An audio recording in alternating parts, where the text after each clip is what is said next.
नमस्कार भैया, बघेली टाइगर की तरफ से अपना भाई का सब जन का राम राम।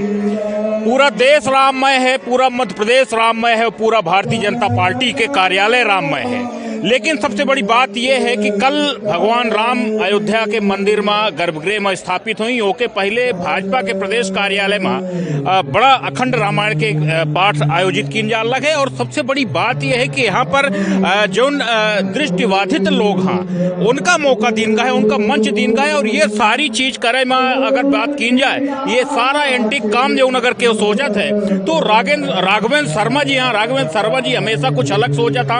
एंटिक जो दृष्टिबाधित लोग हैं उनकी खातिर अक्सर कुछ न कुछ करत रहा था। और आज उनका एक बार फिर से मंच देनी रामायण के माध्यम से जो अगले 24 घंटा तक यहाँ पर रावण के पाठन करी। तो राघवेंद्र जी से बात करी थे।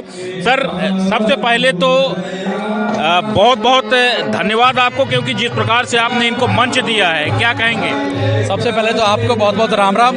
आपने बघेली में पूछा है तो मैं बुंदेलखंडी में उत्तर देऊ हूँ। ये कार्यक्रम बहुत ही नव है और एक विशेष कार्यक्रम है। हिंदुस्तान में नहीं, पूरी दुनिया में पहली बार हो रहा है कि दिव्यांगजन दृष्टिबाधित भैया एक साथ में इकट्ठे होकर के अखंड रामायण को पाठ कर रहे हैं। जब देश के लाखों लाखों करोड़ों करोड़ों लोगों के मन मंदिर में भगवान राम विराज रहे हैं, जब अयोध्या में श्री राम भगवान की कल प्राण प्रतिष्ठा होगी, पूरा देश ऐसा लग रहा है हजारों दिवालियां एक साथ में मना रहा हो।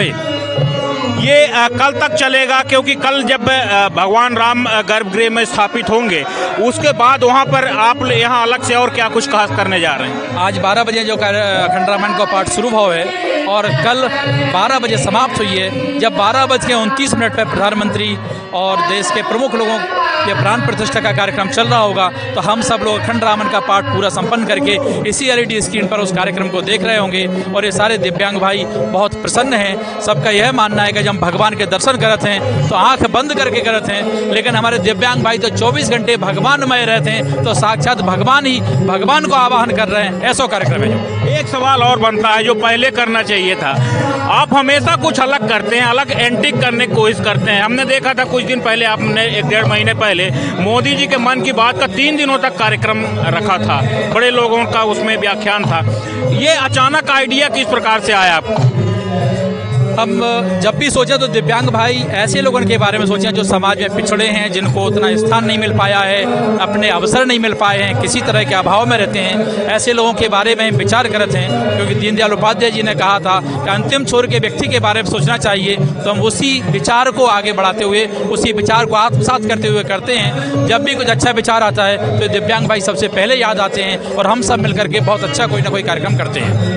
बहुत बहुत धन्यवाद। तो आपने सुना जिस प्रकार से अंतिम पंक्ति का भाजपा बात करती है, और भाई साहब भी अंतिम पंक्ति की बात करते हैं। और इनको मंच की आवश्यकता होती है, क्योंकि मंच की कमी होती है। वो भी हमारी समाज का हिस्सा हैं, वो भी हमारे बीच के लोग हैं, लेकिन मंच नहीं मिल पाता और उसके अभाव में कहीं न कहीं उनकी प्रतिभा दब के रह जाती है। तो एक बड़ा मौका देने का प्रयास किया है उन्होंने। उम्मीद है कि ये जो कार्यक्रम है सफल रहेगा।